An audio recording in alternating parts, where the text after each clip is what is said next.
Welcome back to Gaming with Gunther, your casual gamer in a hardcore world. And today I'm going to try something different. Casual playthrough of Disco Elysium. Episode 1. Well, episode 1 if I get into it. I've tried it a couple of times. And, well, never really stuck to it. It is a pretty good game, got good reviews, as far as I know. I'm a fan of the old tabletop D&D games,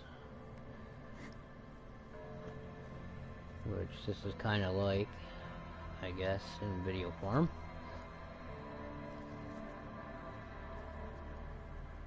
But yeah, I figured I'll give it a shot. I figured if I'm streaming it, then I'm more likely to give it a fair try.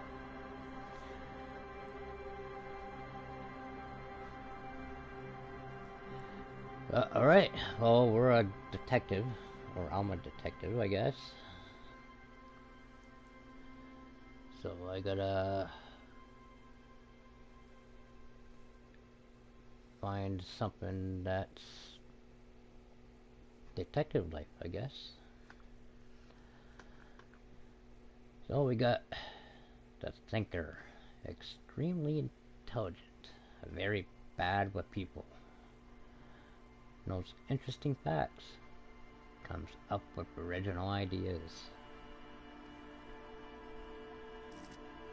Okay, then we have sensitive, very psychological, a magnetic personality but unstable, might begin to lose his mind.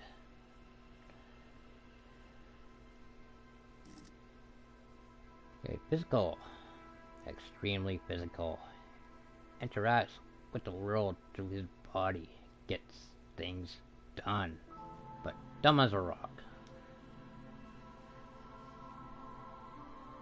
Okay, well, it looks like sensitive is dumb as a rock too.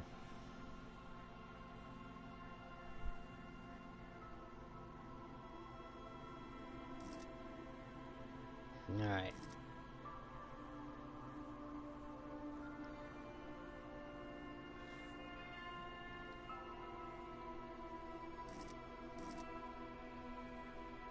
Okay, what are we looking at? We got intelligence. We got psychological. And motivation. Well, judging from the stats, I would say FYS must be your strength. I'm assuming.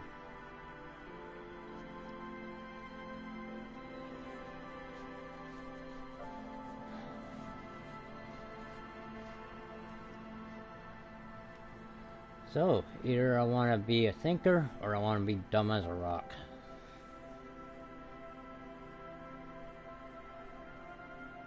So, two choices here.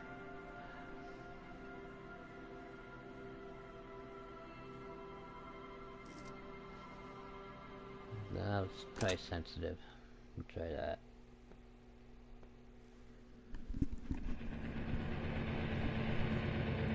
The Furies are at home in the mirror.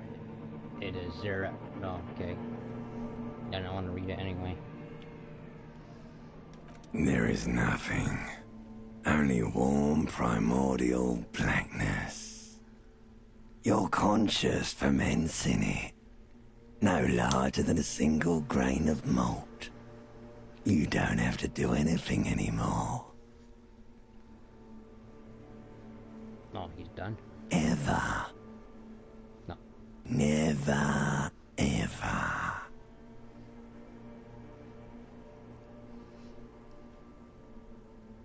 An inordinate amount of time passes. It is utterly void of struggle. No ex-wives are contained within it.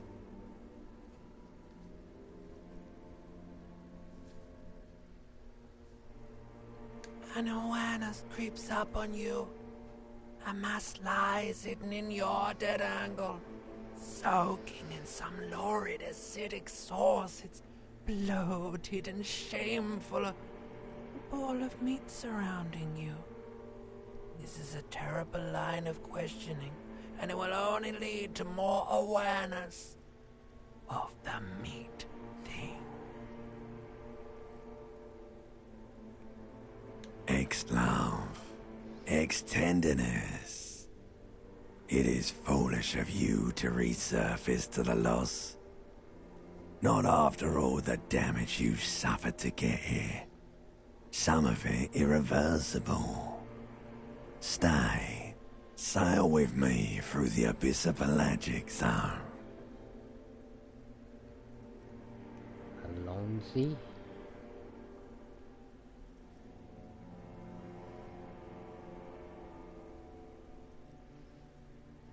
Do you really?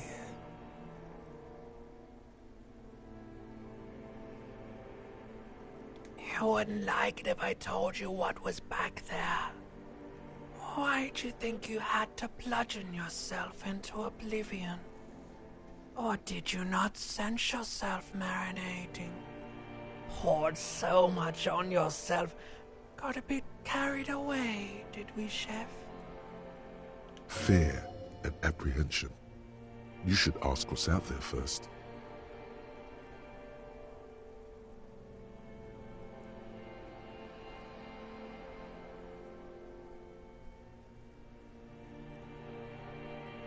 There's this giant ball there. An evil apes. And the evil apes are juking it out on the ball. You're one of them. It's basically all just evil apes juking it out on a giant ball. You can't even make out it's a ball when you're juking it out. It's that large. Infinitesimally small.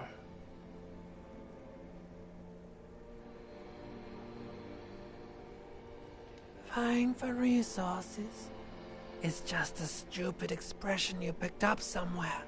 The part of the presentation you want to take home with you is this. You have to beat the other evil apes in the face, or you lose. Somewhere in the sore, bloated man-meat around you. A sensation. Like a fly to the ointment, your conscience sticks to it. The limbed and headed machine of pain and undignified suffering is firing up again. It wants to walk the desert. Hurting, longing, dancing to disco music. You can take it. You're a champion.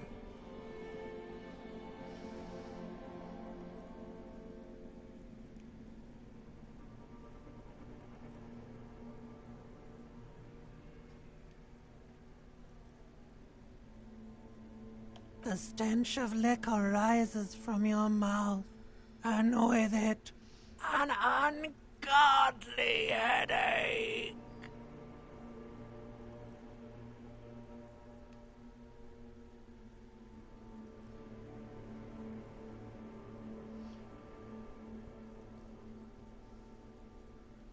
A fiery streak penetrates your skull, trying to force your eyes open. It's a sound, a clarion call from hell.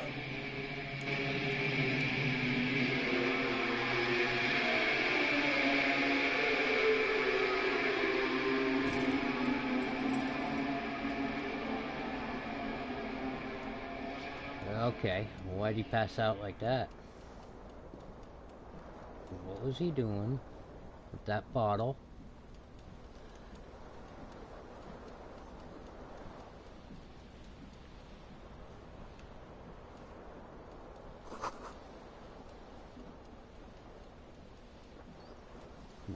Magnum side bottle. No, yeah, okay, not quick enough. Looks like someone tore out the tape while the song was playing.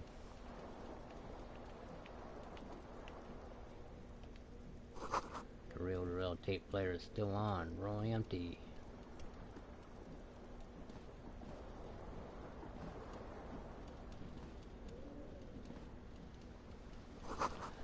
You see bottles in a bathtub, wine, beer, and sweet liquors.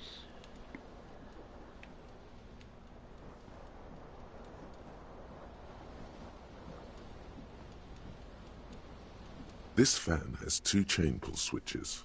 One ends in a tiny fan, the other in a light bulb. A truly horrific necktie has somehow attached itself to one of the blades. Or has it been consigned there as punishment? You feel as though this creature is your friend and wants to reattach itself to your neck so that you may continue your adventures together in this strange world.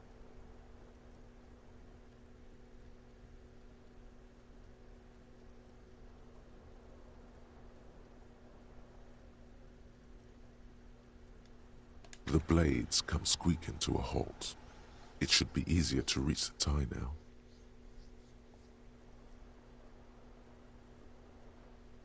A terrible mistake. It's just a little hangover-induced photosensitivity.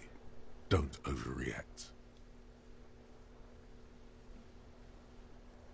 Little black spots dance on your retinas. It's almost pleasurable.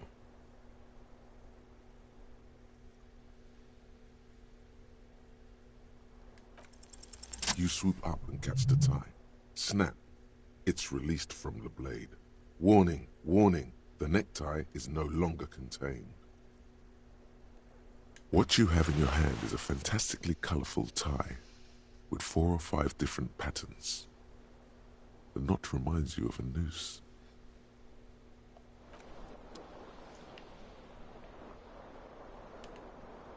I guess I gotta get dressed, huh?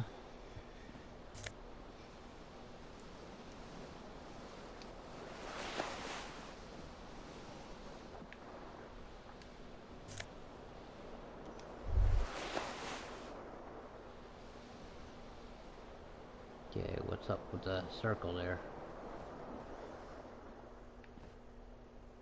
The window stands broken in its frame. Cold wind blows in. The morning light hurts your eyes. It's hazy, but you see the ocean and some war-torn buildings. The morning light hurts your eyes. It's hazy, but you see the ocean and some war-torn buildings.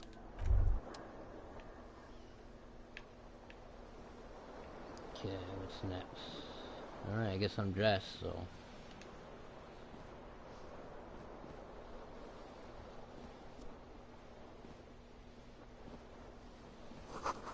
With value privacy, the door has been locked from the inside. Okay, I'm inside, ain't I? Am I not done?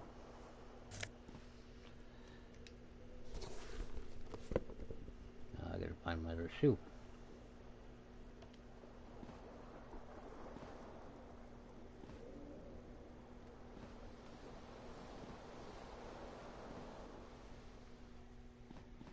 Alright, we're having fun now. How do I put my shirt on after I put on my jacket?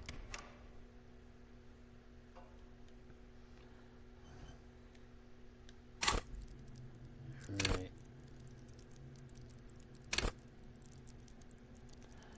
Gotta figure out what the hell I'm doing here. Oh, here we go.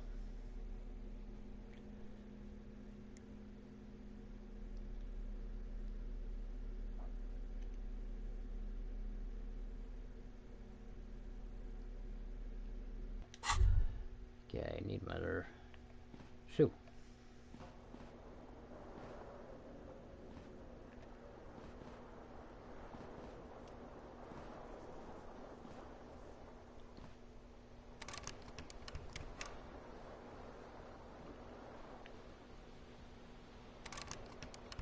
Why can't I leave?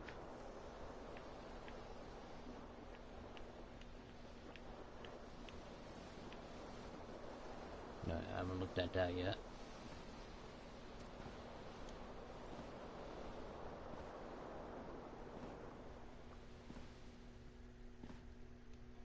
A mirror hangs above a bent and broken sink. In a fierce discharge of masculine energy, someone has ripped half the faucet off. Who the fuck did that? Hot water sprays from the base and steam covers the mirror. You cannot see yourself, just the outline of a man. Suddenly, you realize you have no memory of the face that awaits you there, underneath the soft vapor. As you slowly reach your hand towards the surface of the mirror. Abort. You clearly have not thought this through. You won't like what you see there, and you will never unbecome it.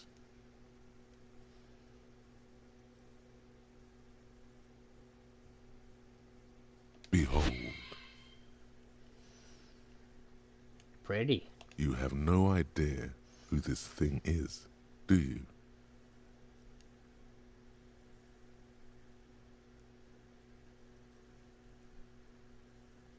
Too late. You clearly have rigor mortis on your face. Or wait, is that an expression? Are you trying to make an expression with that face? Why? Please stop. It's horrible. You're scaring yourself.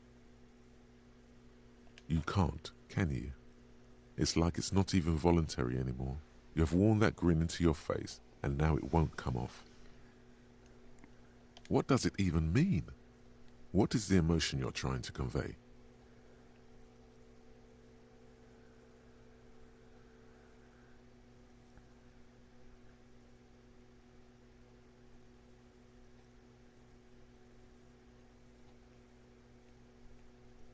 You should check yourself for a pulse, superstar. From here it looks like a cadaverous spasm. Good call. Go ahead and try something if you like. Or, you know, stop staring into the mirror. Okay, what am I doing here?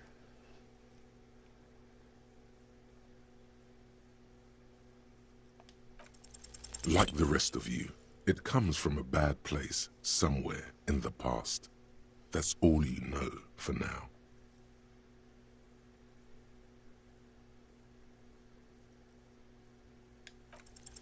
It's too late. Like an image on film. The expression belongs to your primary motor cortex. It would take a minor neurological miracle for you to cease producing it.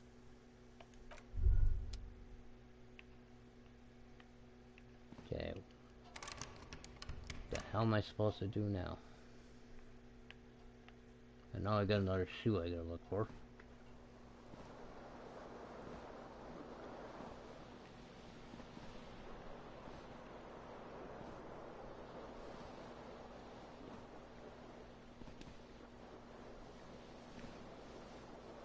You hear a jingle. Keys are clinking in the pocket of your flare-cut pants.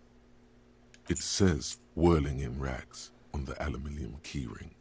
There is a single key on the ring. The number 1 is etched on it. It should open the door. Ah, I needed the key.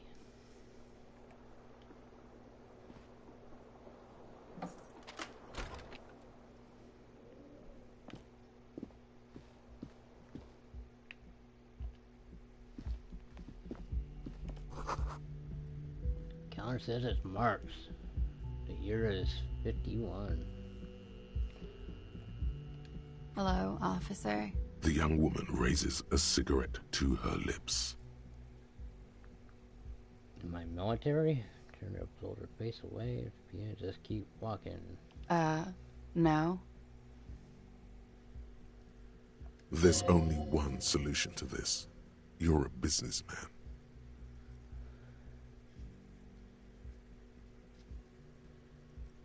Because you're a police officer, sir.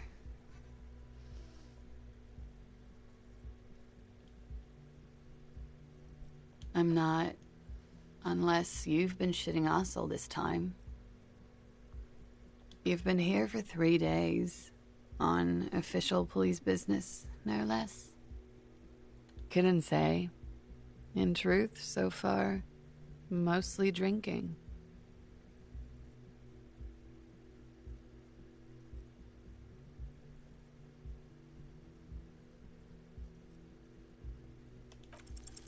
The words have already left your mouth.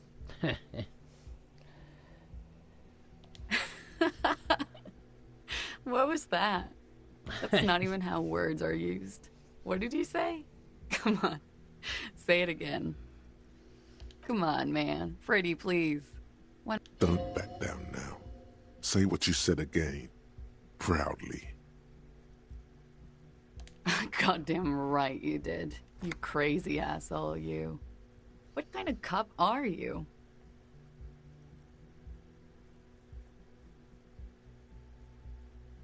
Okay, that's Superstar. cool. Or if I can just maybe ask you to elaborate on that superstardom a tiny bit.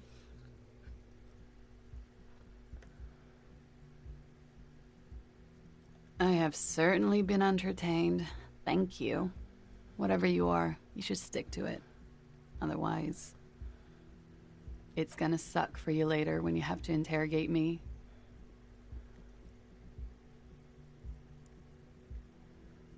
And for the record, no, I didn't do it. Do what? It sounds like an admission of guilt.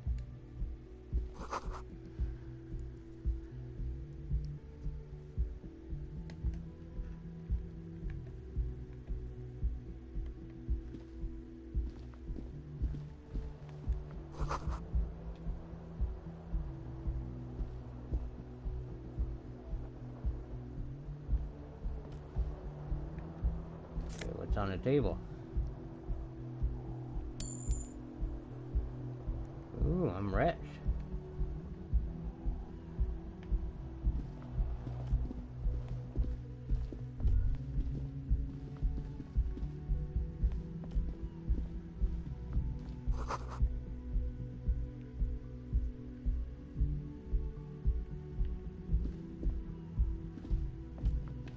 Wait, where's my other shoe? The door is closed. There is no answer. You hear the shower being turned on, somewhere inside. A tremendous loneliness comes over you. Everybody in the world is doing something without you.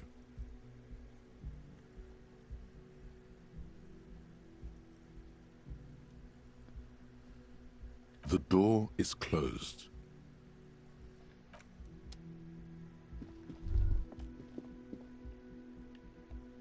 You should pick that fat, juicy cigarette butt from the tray, light it up, and smoke the living shit out of it.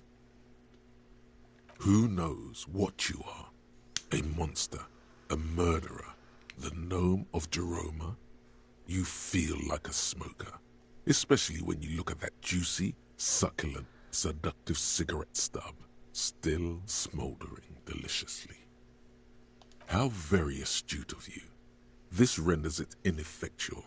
You should look for a whole cigarette, or better yet, an entire pack. Strike that.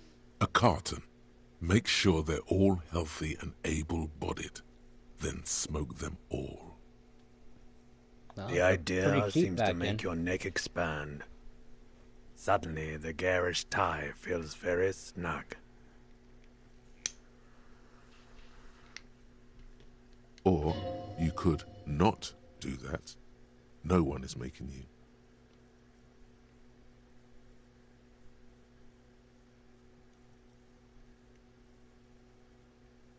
Good.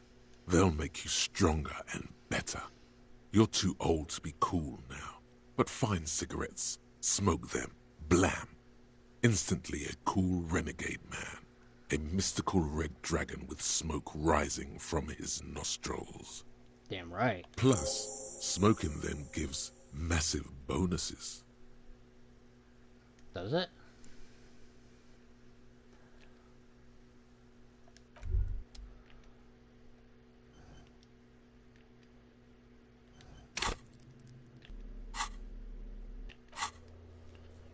find smokes and smoke them. Smoke them, we got them.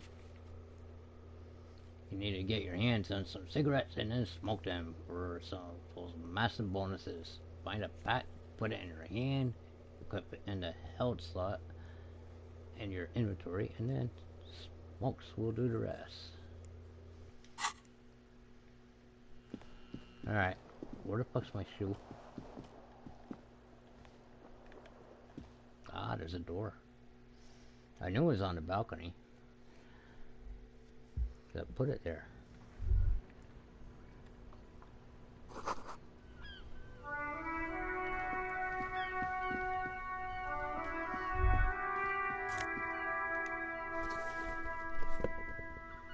Ooh, snake skin.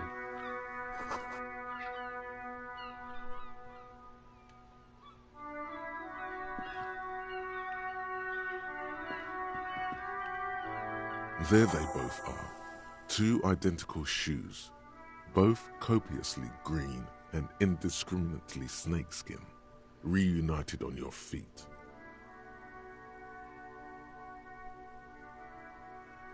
These aren't normal. It's pretty clear a normal cop is not what you are.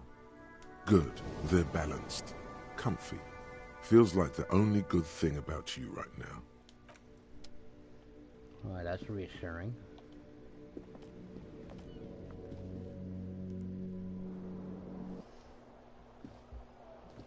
Can I get out of here now?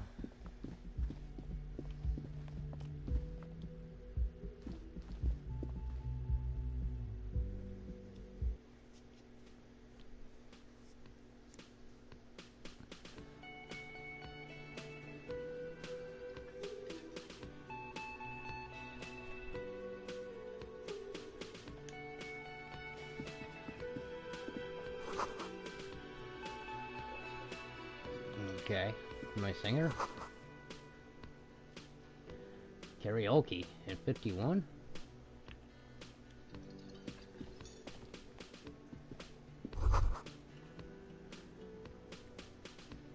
Well, then again, there wouldn't be disco. You should totally sing karaoke here, the first chance you get. Your emotions need to be expressed. People need to know your vast, oceanic soul. I don't think it's really 1951 then.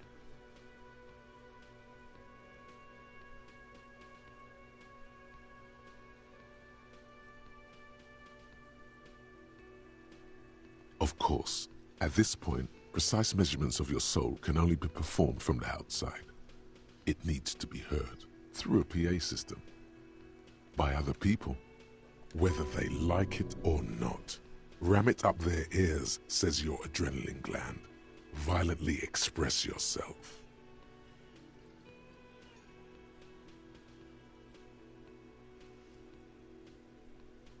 Who is mistakenly identified as a cop for his prominent jawline? Yes, sounds likely. You should probably go on stage and pose for a moment when you're done with this thought. See if it works. You have not yet stumbled on the right lamentation, but it's out there. It'll come to you. You will wreak havoc with it. Don't worry.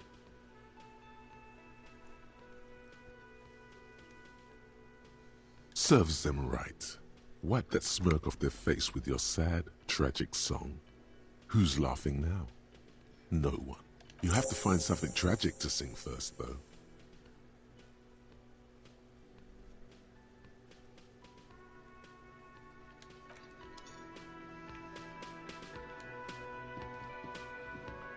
A man in his late 20s stands behind the counter, inspecting a stuffed seabird. As you approach, he gives you a sideways glance, then looks down again. Okay. That was disdain in his eyes. Even now he is purposely ignoring you. Looks like he's not a fan.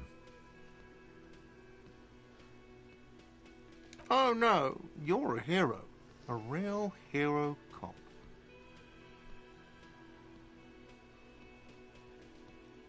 Am I? Or did you ride in, take the body down, solve the murder, and not trash my hostel room?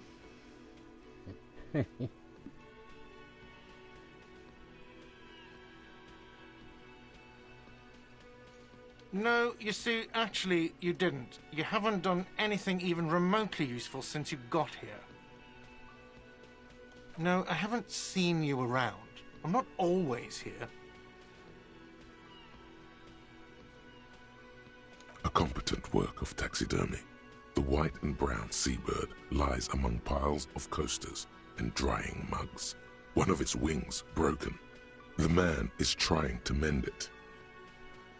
Did I do that? Looks like the bird was ripped off the shield that was used to mount it, most likely on a wall. Something about it makes you feel bitter. Look, your buddy is over there. Why don't you go and talk to him, okay?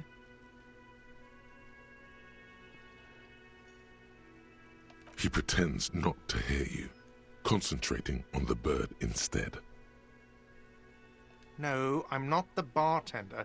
I'm the cafeteria manager. That period of my life is over. Not everyone who stands behind a counter is a bartender, okay? I'm the cafeteria manager.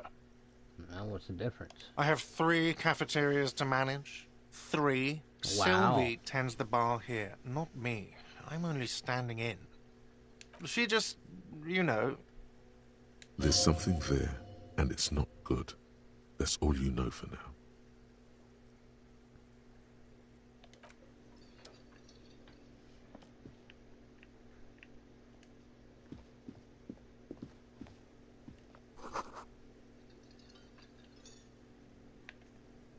No money's on the menu.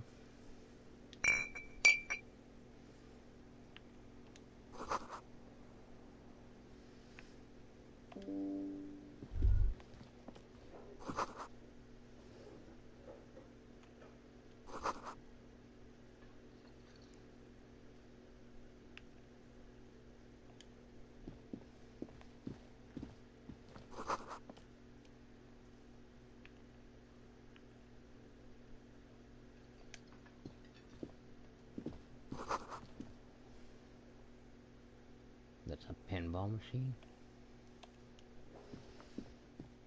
Hello, sweetie. You shouldn't keep your colleague waiting. Cryptozoologist.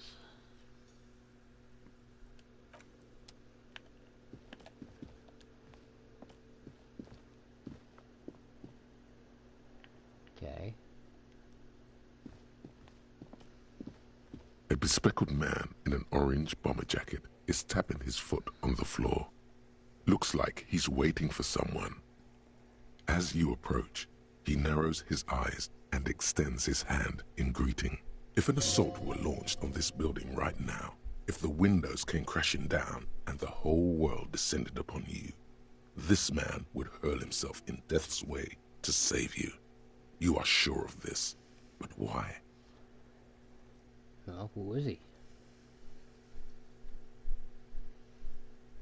He is your half-brother. Hello, I'm Kim Kitsuragi, Lieutenant, Precinct 57. You must be from the 41st. You realize he's waiting for your name. This is your chance to come up with a really good name for yourself. Get creative. Conceptualize. Okay.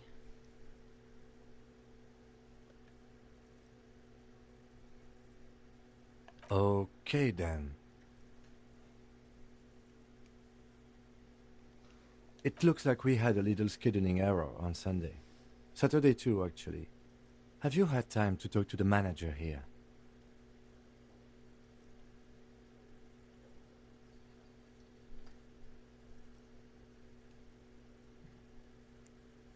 If you don't mind, we should talk to him again. Ask him for a rundown of the area. Now that I'm here as well. I understand the scene is out back, right? It also wouldn't hurt to assure him the police are finally here. In full force, I mean. Have you mapped out the initial interviews? At the 57th, we like to prepare an initial list of persons of interest, and then just skim the surface. Prepare the field, get to know the players. You don't do that? Maybe it's not an inter-district practice. I'm a cop. Right. And the interviews?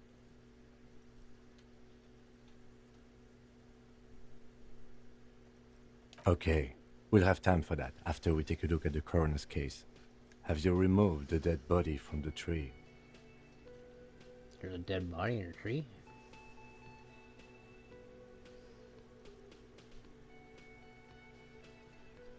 Mm-hmm. Sure.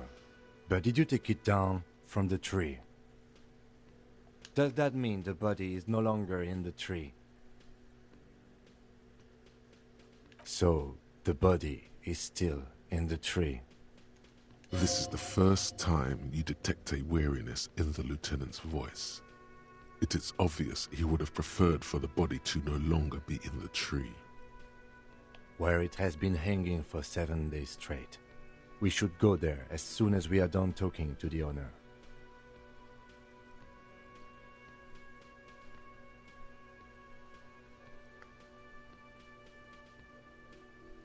We all feel that way sometimes. There is no such thing as a police officer, I'm afraid. What remains is that there is a dead body in the tree. Someone has to figure out who put it there. If we don't, no one else will. But first, we have to take it down.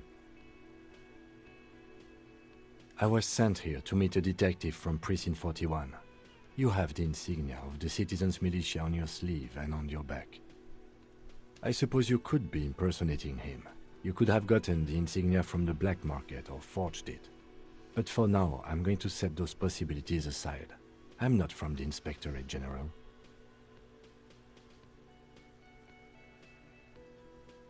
He nods. I can see you drank last night and the night before, and that you are still drunk now.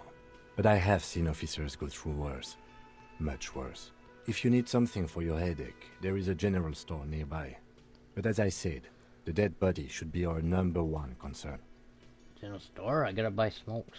A painkiller would be good about now. This thing is pulsating with discomfort. The best cure for a headache is, of course, morphine. They won't have that, so cigarettes will have to do. Talk to the manager. Then we go out back and take the body down. After you, officer. If you're about to embark on an investigation, shouldn't you have a badge? You mean you don't have a badge?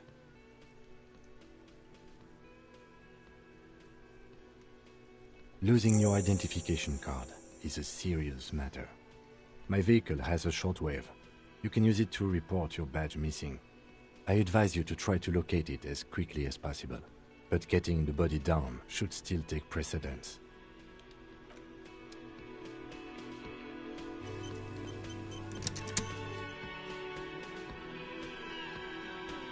Okay. I gotta talk to this prick again. The man with the unimpressive beard notices you approaching. He drops the ledger he was holding and turns to the lieutenant. Mr. Gart, right? You run this place. Yes. I am Kim Kitsuragi from Precinct 57. This is an inter-district investigation, so joining me from Precinct 41...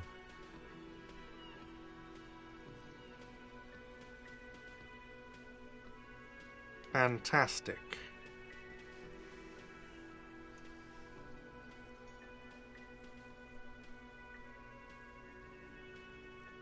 That's wonderful, really. I think so. But there's a dead body out back. No one wants to work in these conditions. It's been a week. Sir, I understand your concern, Why but don't we you are take here it to down? do a job. And for us to do it, I need you to stay calm. Yes, of course. For a moment, the cafeteria manager fidgets under the lieutenant's gaze. Then he gives in. I know it took us a while to arrive at the scene, but it also took you a while to call us. It was you who placed the call, correct? No, I only just got here. It was probably Sylvie who called you. She usually works the bar here. I'm only temporarily taking over her duties. Well, where the fuck is she? Do you have her number? As a matter of fact, I do. You said you just got here. From where? Are you a local? What, of Martinez? No. I live in Jamrock. I only sometimes come here to keep an eye on the place. Oh, a This is lottie just one of frickin' the dog. many cafeterias I manage. But you still know your way around, yes? In case we need direction. Yes, I know where some things are, but as I said, I don't live here. I just used to work here. And I'm not going to start working here again, if that's what you think. I didn't imply that. Detective. It's your turn. Yes, he means, do you have questions for me, like a police officer would? I don't know who killed him. I'm not the police. That's your job. What are you, crazy? Of course I didn't kill him. Suddenly you tense up. Blood is being pushed to your muscles. You should hound him on this. Hound him hard. The prey drive says. No, Yeah, I didn't. hound him. I didn't. I don't appreciate this. What do I have to answer him? Is this mandatory? The lieutenant stands motionless, his expression unreadable. What are you, an idiot? I told you I haven't killed anyone. He ignores you. She went away because none of your business. Oh my God, what is your obsession with this Sylvie person? Get over it. Maybe it's he who's obsessed with this Sylvie person. Certainly sounds like it. Behind this building, there's a courtyard. They hoisted him up on a tree there. That's easy. See that door there? First you exit through that. Then, to your right, you should see a big hole in the fence. A really big one. You can get to the courtyard through there. No need for the keys. The hole is big enough for the Franco-Nigerian cavalry to fit through. I thought you didn't know your way around. Does he want you to feel guilty of making that hole? It's implied in his voice. Let's go. Not so fast. You owe me 130 real. No one is saying the multi-pattern necktie you found tied to the ceiling fan can talk. No one. It must be merely imagination. Let's bail! Time to push the eject button! Sounds like a responsibility! You don't like those! No, don't listen to him. It's madness. Just talk. Oh, excuse me. You owe me 130 real. The IIR, or Inter-Isolary Real, is the global reserve currency. Whatever part of the world you're in right now, it's safe to assume he means you owe him some money. No, you don't owe me street cred. You owe me money. You owe this establishment 130 real. Who does that clown think he is? Arrest him!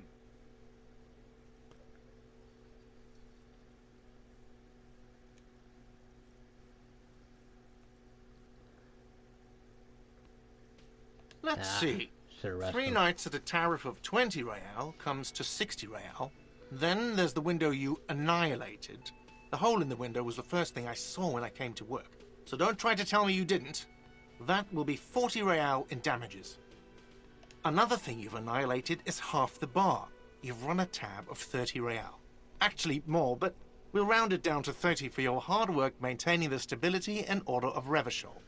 That's 60 plus 40 plus 30 equals 130 real. And yes, real is still money. No one is saying that! No one is saying that Ty can talk! That would be ludicrous! It's just that you should arrest him. It would be wiser. He wants to take your money. The lieutenant looks at you tugging on your garish tie. He puts his hand on your shoulder. If you don't have the money, it's okay. None of us are in this for the wages. That's Cop 4. I haven't offered to pay because I don't have any money either. What are you, a philosopher?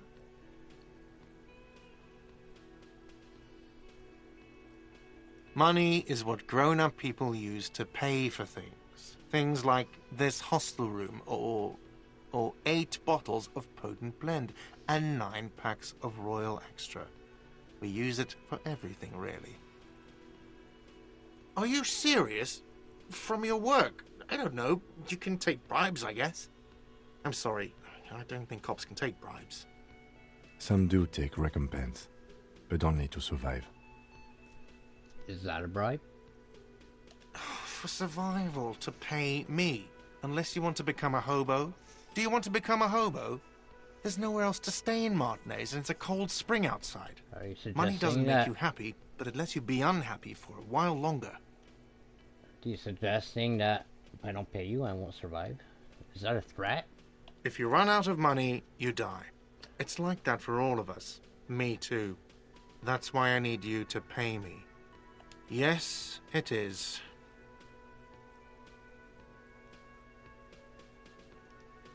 No, you see, that's 40 cents. Cents are a form of currency 100 times smaller than the real. I'm not even going to take this. Come back when you have 130 real. It is. For a moment, his antipathy is overcome by compassion for the sheer smallness of the money. He demonstratively suppresses a world-weary sigh. You can't arrest me. I haven't done anything.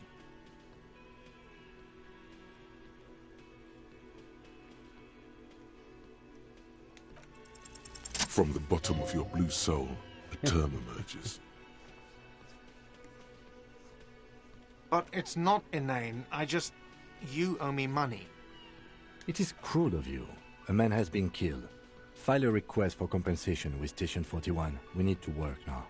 Okay, you'll I only can't have to arrest pay him? for the window. And the drinks. That's 70. I'll get the rest from your stupid station. You still owe me 70. If you don't have it by tonight, I'm not letting you back up there. That's enough now, sir. Good day. Oh, what a dick. By the way, where is home? The address is coming up blank, and this place sure isn't it. But you've been at this hostel cafeteria for only 3 nights. Where were you before? You had to be somewhere. You don't really know, do you? South, maybe. Doesn't sound like somewhere you can stay if you run out of money. Entertain the thought when you get the time. Maybe being a hobo and a cop has its advantages.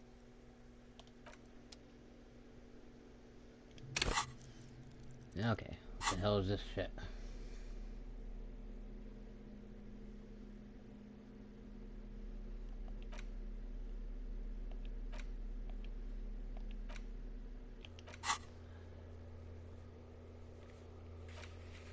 Sing karaoke.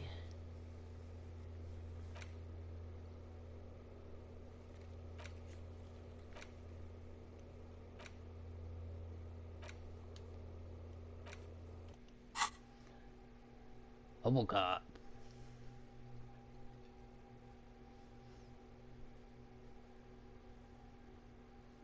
Okay. Does that say a cop and a hobo? A hobo cop. Upsides can be disheveled, doesn't have to wash, carries himself with lurched gusto. Hobo cop doesn't need anyone or anything. No one can kick you out because you don't have a home. Never pay rent again. Never again. Here, you're drunk. Why did you even come here? Hurrah. Oh, Harry. Am I Harry? Go home. You're embarrassing yourself. Downsides. Are there any? I mean, seriously. Give me one. Okay, I don't know what that does, but...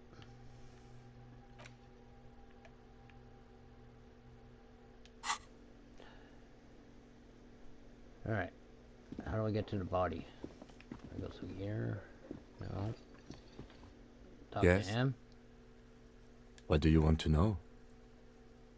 Maybe you can tell me what you do know to help me narrow it down a bit. Do you want me to brief you?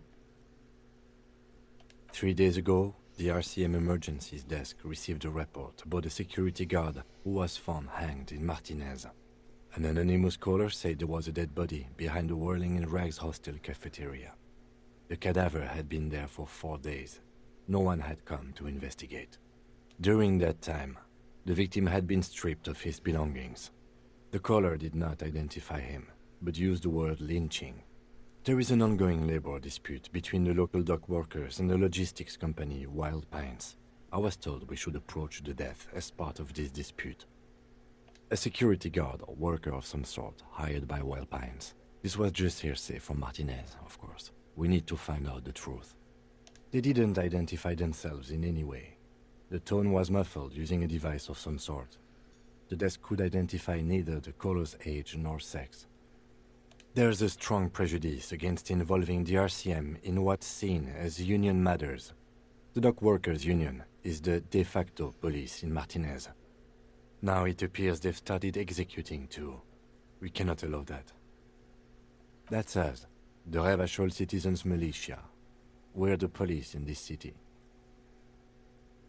Just to be clear, we are police officers. It's our job to find the killer. That's the case. Uncover and arrest the killer. No, it's not a particularly mysterious case. The deceased is a security guard for a corporation involved in a labor dispute. It doesn't take a DeLorean polymath to put the pieces together. I just don't see the case getting more mysterious than that. There was some interest in this case at my station, but not for the reasons you have in mind. You seem to wish there was a... Cut this boring stuff off immediately. You know what this case is about.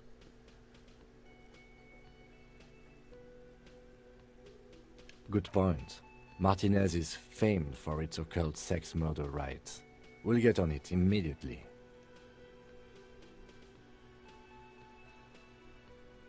No, not really. Was there anything else? He's basically challenging you to sex it up with some lurid twist. Don't get right into it. Sit on it a bit. Then hit him with it.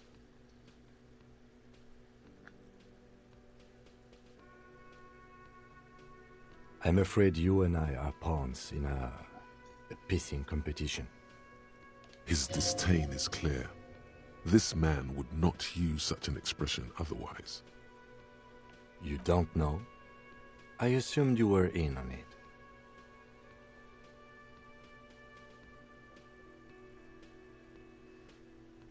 It's just stupidity. We shouldn't waste any more time on it. If you want my take, ask me after we've inspected the victim. Was there anything else you wanted to know about the case? Good.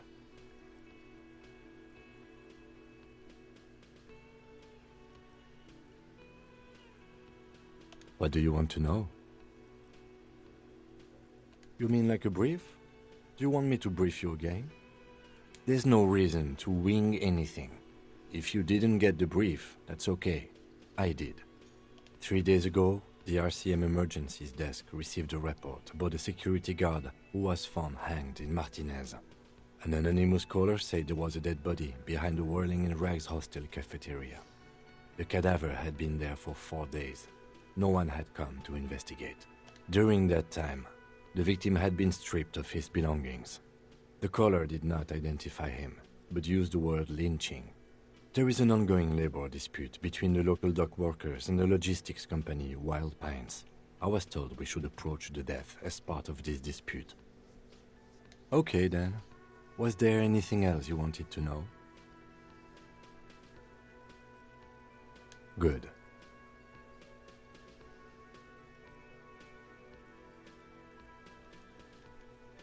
Now, should I? Only banal things strike you. At the core, you're a very banal person with a very small soul. One you should be ashamed of. It's no wonder the soft one doesn't want it back. It was right to abandon you.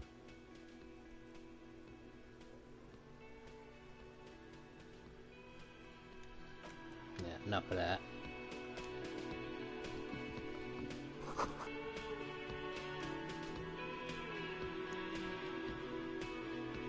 Okay.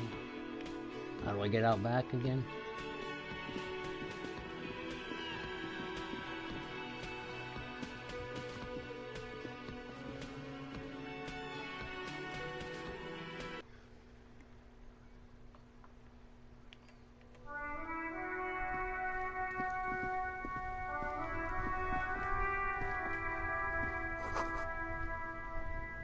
Fuck the police. Okay.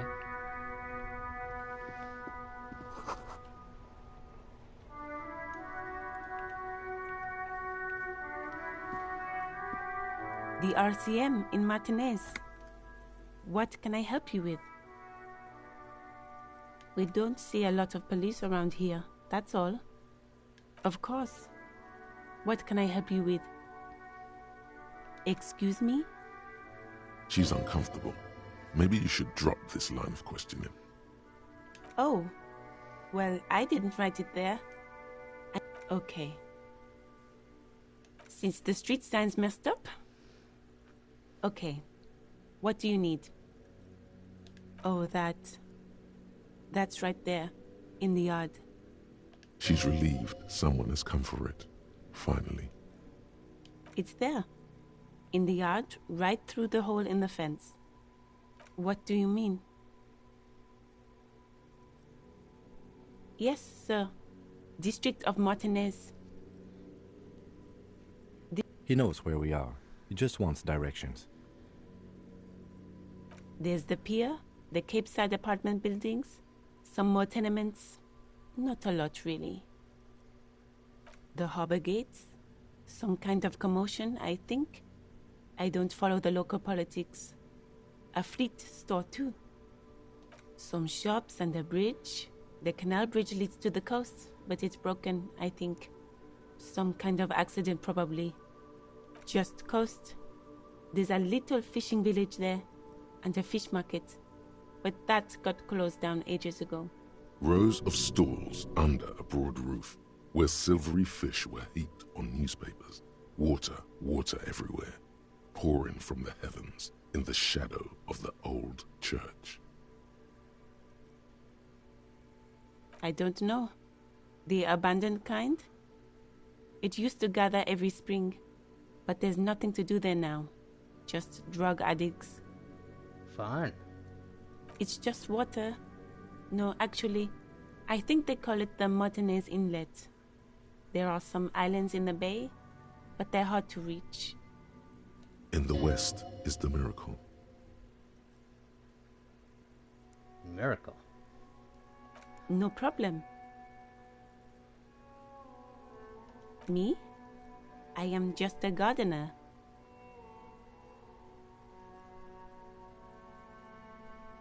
I am working.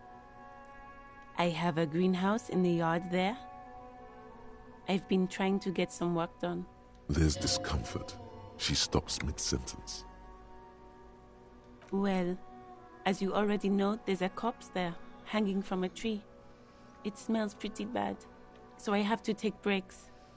Don't worry, miss. We are here to clean it up. You can get to work soon. Mm-hmm. Thank you. Of course. I won't hold you back. Her gloves. You get the feeling that you need them. You have a dead body to deal with after all. Sure, keep them. I have another pair. Ooh, free gloves.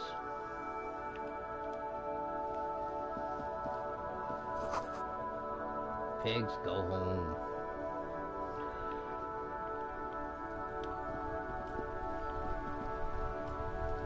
What kind of car is that?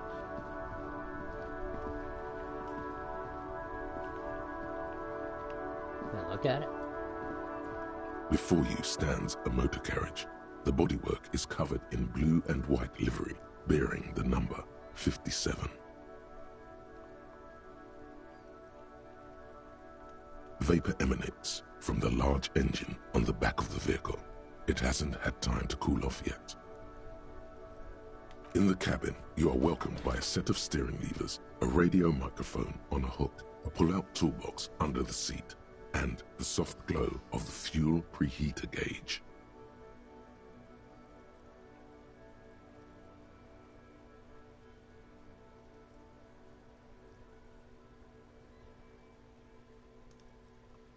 This is the Kupris Kinema, my motor carriage.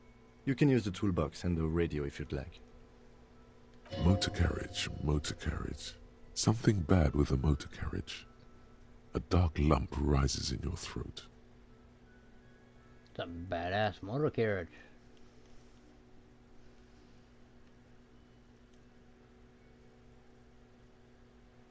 Nothing, nothing. It's probably nothing. Forget I brought it up. Please proceed with the carefree lollygagging.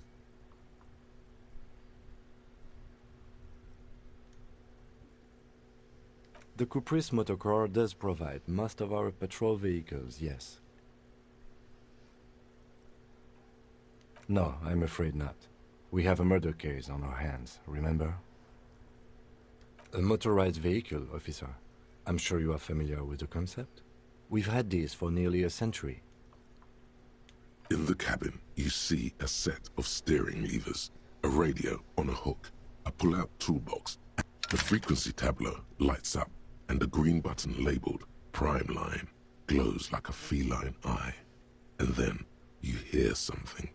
The soft purr of electrical kittens, radio waves cast far and wide over the metropolis.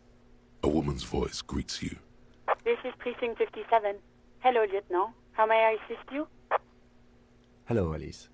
Please assist our colleague from the 41st Precinct here. I'm putting him on.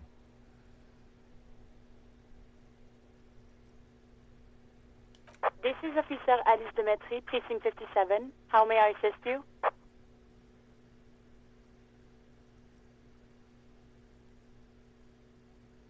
Of course.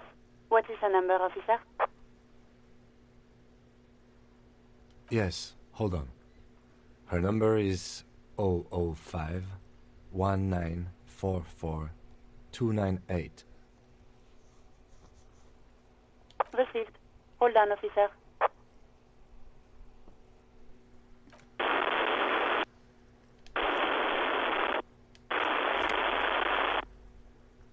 Lieutenant Kitsuragi slowly begins to tap a little rhythm with his right foot. Quite a lot of time has passed. Officer, I have Sylvie Malaika on the line for you. Yes, hello?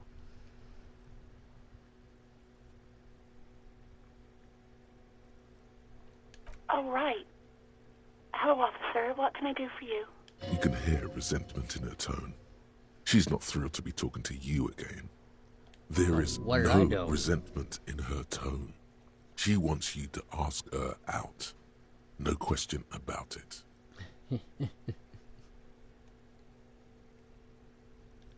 No, not me.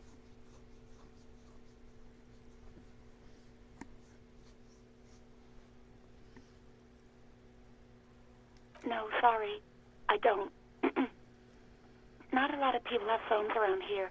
Copper thieves take the wires. People don't have the money to have the cables put in again.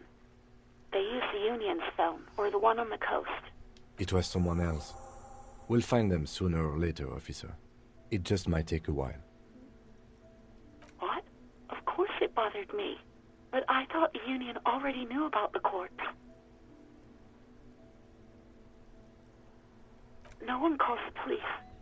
The Union would get angry. You know, what the Union says goes. People listen to them and they take care of their own, which is like everyone here. Garbage.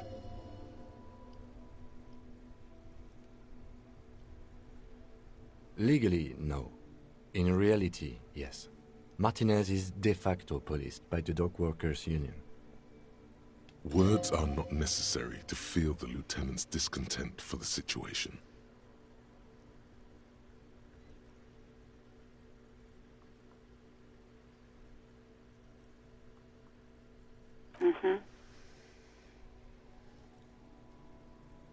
I don't know what to tell you, officer. I didn't call you because I didn't want to get in trouble with the others. With the union. I'm sorry about that. Yeah, go on. You mean, why did I leave the bar? Honestly, I'm not really comfortable discussing it with you, sir.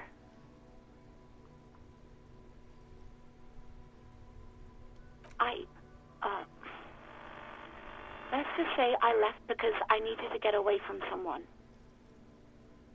Yeah, from me, right? You know whom? You think you hear a sliver of accusation in her words. Don't be paranoid. She's obviously talking about someone else, not you.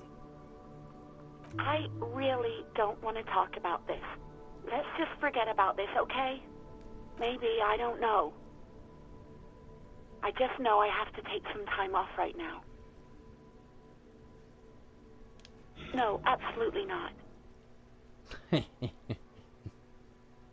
Bitch. I do hope so. Please, don't call me again. Bye.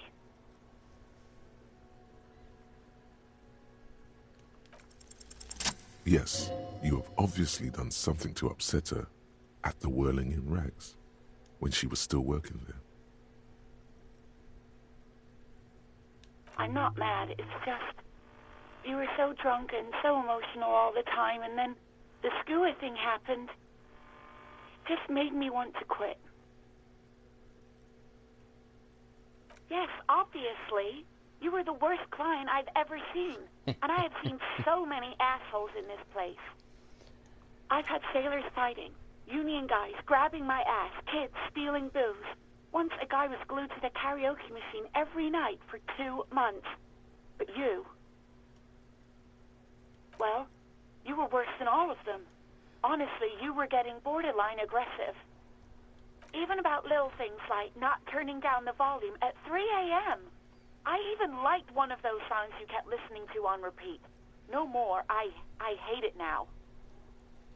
We Go On by the O.O. I can't listen to it anymore. You've turned it into a parody. To hell with that song. Then there was your room. Your project. An experiment to see how bad it can get in there. I tried to send the cleaner, but you wouldn't let me.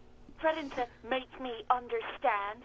I had no idea what you meant, and I don't want to know. And then you screamed something about how you're actually a real cool guy, and no one understands it. One of the coolest guys there is. The coolest guy in Jamrock. Something about disco, too. And then I had to deal with your toilet. The one you clogged with police documents, causing water damage downstairs in the kitchen. I won't even mention you waving your gun around, harassing customers, threatening to sing karaoke, threatening to kill yourself. The ones I had to wrench out of your toilet. Damn it, I don't remember what I did to your damn papers. I don't remember every little thing I do. She's worried she might have accidentally done something bad. Then she remembers it's you. Especially when there's a hurricane loose. It's your fault for losing them, not mine. Something in you wants to immediately forget about this, as if there was a reason you threw them away. No, you really weren't. You were simply the worst.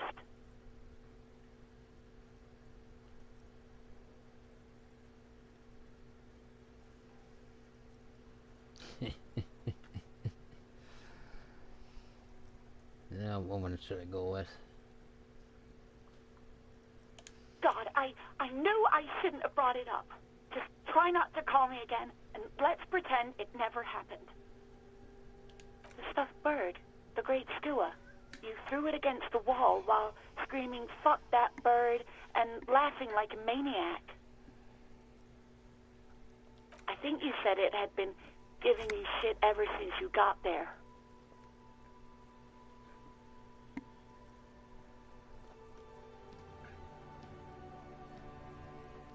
Okay, officer. Crackling static. More static, and yes, more of that sweet static.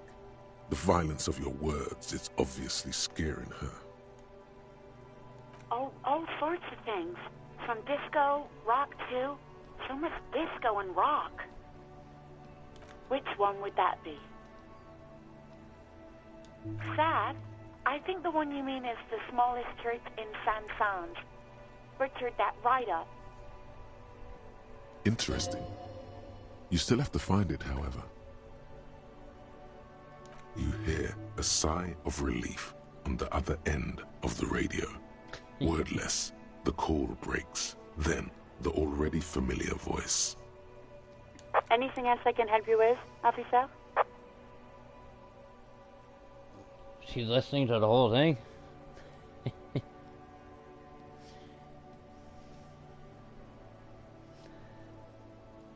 Just a second, officer.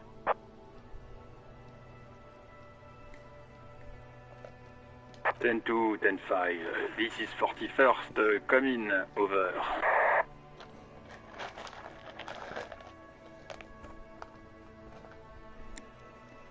A scrawny old man sits in a dusty cubicle, smoking, with a large white rectangle sewn on his vest.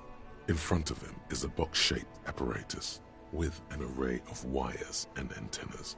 The radio switchboard.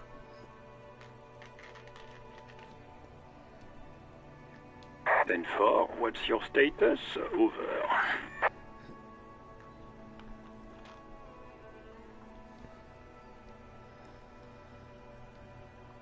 Ten 18, 10-20, over.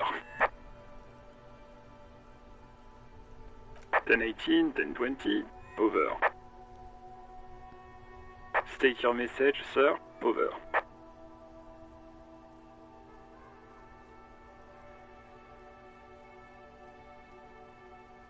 10-9, repeat message, over. 10-4, message received. This is a very serious situation. I need to 10-22 the captain. Over. You're gonna 10-22 the captain? Is he aware of that? 10-22, the captain. This sounds bad. Bad and scary. Like being called to the headmaster's office in school. Oh no. Is it him? What does he want? Says he lost his badge and needs to report it. He what? He lost his badge? This is Communication Officer Jules Pidieux, sir. Over.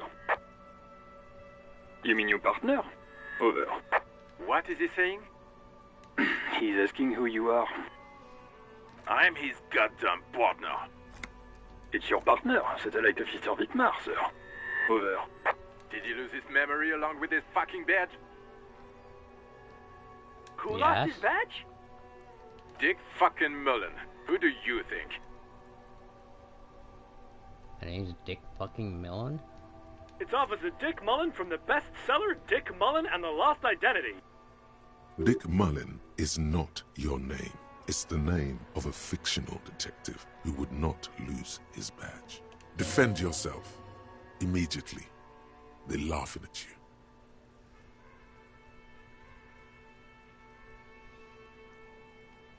He says this has probably happened to other policemen before him and laughs sarcastically. Oh goddamn it! Is he fucking kidding? The whole station's gonna be dicked for this. Satellite Officer Vicmar is wondering if you might be joking and adds that this tarnishes the reputation of the entire station. Over. Mullen dicked us.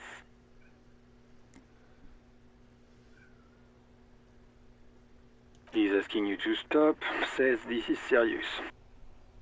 Of course it's serious. He lost his fucking badge. Satellite Officer Vicmar concurs, losing your badge is serious. Over. 10-4, I hear you, officer. I'm just going to make a note here that you are in pursuit of your misplaced badge. Over. Fuck me. Mac, come here. You've got to hear this. Dick Mullen lost his badge. What's going on? Super Cop here lost his badge. Yeah, I told you I was a superstar. He lost his what now? His badge. He lost his goddamn fucking badge. He asks you to please stop saying he lost his badge. Why? Did he find it? Sergeant Orson was wondering if you found your badge yet. You don't have a comeback. Sorry. It's hard to think like this.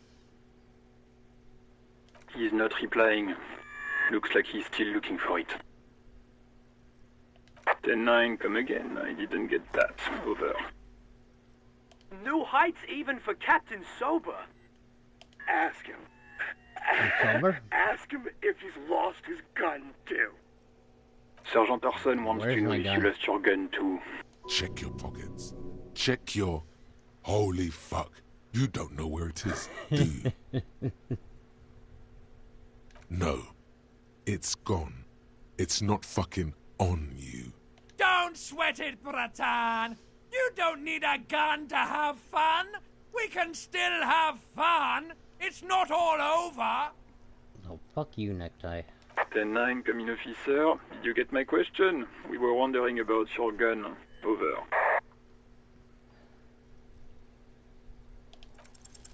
Even before you can get the words out, Oh, everything failure. gets scrambled in your brain.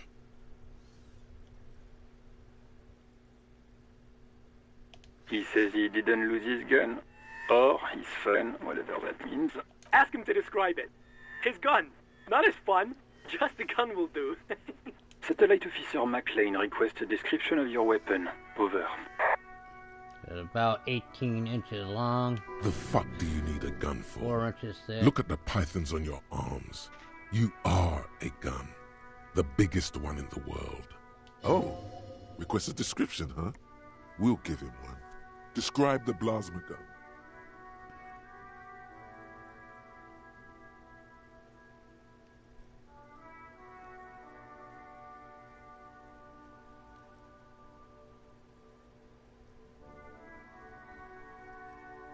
Then I'm come again, please. Over.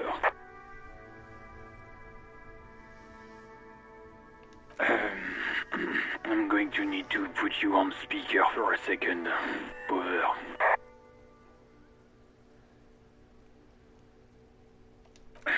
The officer is describing his genitalia in exaggerated terms. Over. Host in heaven. Did he lose his gun and his mind? Dear God, he lost his gun. Oh my, I can't. This isn't really a laughing matter. Mac can face a giant of Coco Nur by himself, but Disco here made him piss his pants. Oh, I can't. Fuck. He lost his... Ask him if he still got his wiener. I'm not going to. Ask him. Sergeant Orson here is wondering if you are still in possession of your genitalia. Now is a good time to say fuck and ass and so on. That'll make this all right.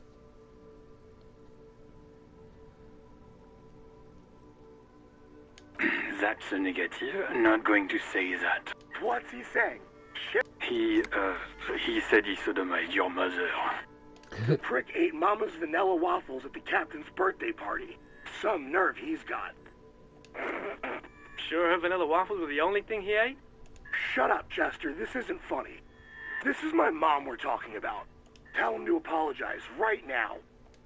Sergeant Orson requests that you apologize for the claims that you made about his mother. Over. Mac, he says you shouldn't have antagonized the Firewalker in the first place. Who? Satellite Officer V. I'm afraid he might be referring to himself as Firewater, sir. Firewater? He's lost it. Fuck it. Tell him to find his goddamn badge and gun. That's the only thing that matters. Satellite Officer V.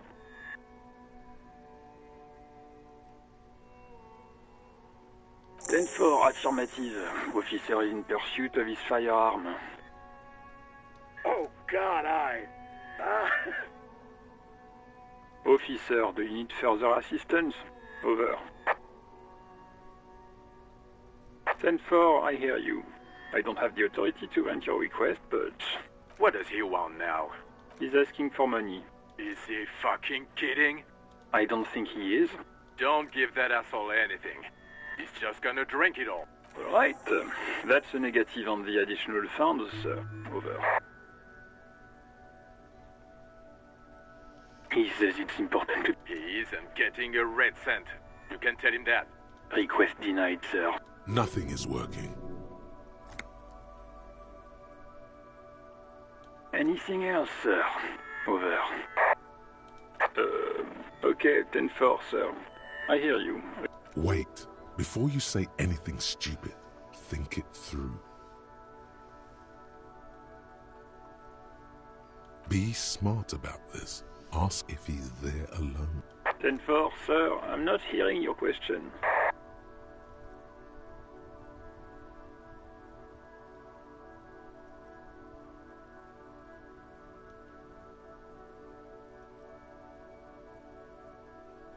That's a negative, sir. I got a 10-12 here.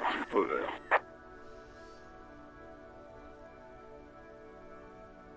Ten-9, repeat message. I didn't get that, sir. Over. What? What is it? What can he possibly... He seems intoxicated and keeps asking me to call him by his name.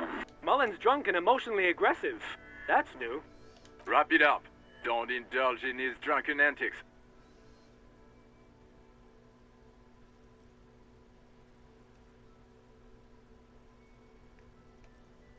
Understood, sir. Over. Roger that. 10-10. Over and out. 18 kilometers to the south, in the 41st Precinct's relay booth, a small crowd has gathered around Communication Officer Jules Oldboy Pidier, around a dozen cops. The small room is filled with cigarette smoke, abuzz with laughter, when Officer Judith Minot enters. Her left arm is in bandages, and her hair trimmed short. What is going on here? Did something happen? What happened is my partner made contact. It's not good. He's lost his badge and his sidearm. He seemed confused, delirious even. Mac, the torso Torson, is finger-fucking his fist, laughing hoarsely and apparently telling some dirty story to his partner, Chester McLean, near the entrance. Yeah, Mullen was fucked, all right. Sounded fucking drunk to me. Yeah, Mac's right. This was some gnarly shit there. I mean, before he started begging for money, it was... Enough! None of this is funny. It's fucking sad. That's what it is. He's a cop. He's one of us, goddamn this. We must help him. Yeah? How do you fucking plan to do that, huh? Get him off the drink? Go jogging with him in the morning and get him on carrot juice? He's a lost man. I just know we can't give up on him when he's at his weakest. You wouldn't. Mac, man the door. You know what he told me? I don't want to get better. I want to get worse. Those were his words. This shit does not leave this room. Not a word of this to the captain, or anyone else. We'll give him a couple of days to pull his shit together. Wait, am I still listening to this, or is this off camera? I guess I can hold off the report for a few days. Good. Okay, everybody. Nothing but a prank call here. We all got our laughs. Now get back to work. Far north, on the other side of the motorway, the officer quietly hunches with his hand in the motor carriage. A metallic drawer slides out from under the seat and clicks into place. The tools inside are neatly organized. Take what you need, officer. It's going to be a long case. I'm not protective of my tools, like some men are. He's clearly a little protective of his tools. But what can you do? Work is work.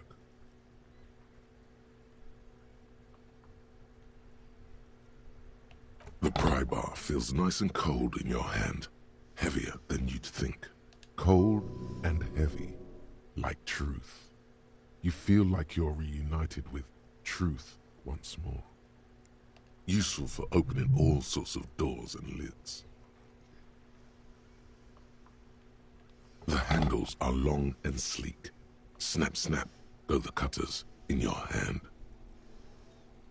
It's robust, weatherproof, and well made. Police issue, blue. Lets you see things in the dark you would otherwise miss. The pull-out toolbox slides back into its nest. Preheater gauge casts a warm glow on the steering levers and the radio on its hook. The white suede feels luxurious under the touch, and the metal clutch handle so very familiar in your palm. As you tap on the gauge, the indicator pin jerks as if startled. It's in the large orange sector, indicating the engine is warm. Next to the gauge is a red switch labeled heat. There's no use pressing the heat button. It won't start without the ignition key. Alternative translation. Don't even think you can drive my MC.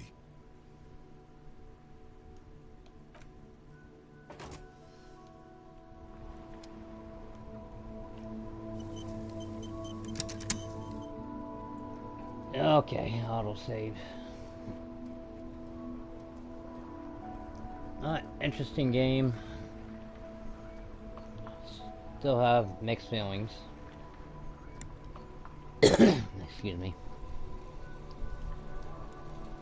But I think I've had enough for today. I'll probably continue with it. Maybe, maybe not. I don't know. If I get the urge to do it. Maybe I'll give it another try. But for now, I've had enough for today. So anyway, this has been Gunther, your casual gamer in a hardcore world. I'd like to wish you all a good day. Now remember, I'm an old man. Take it easy on me. Thanks for watching, and I'll see you in the next one.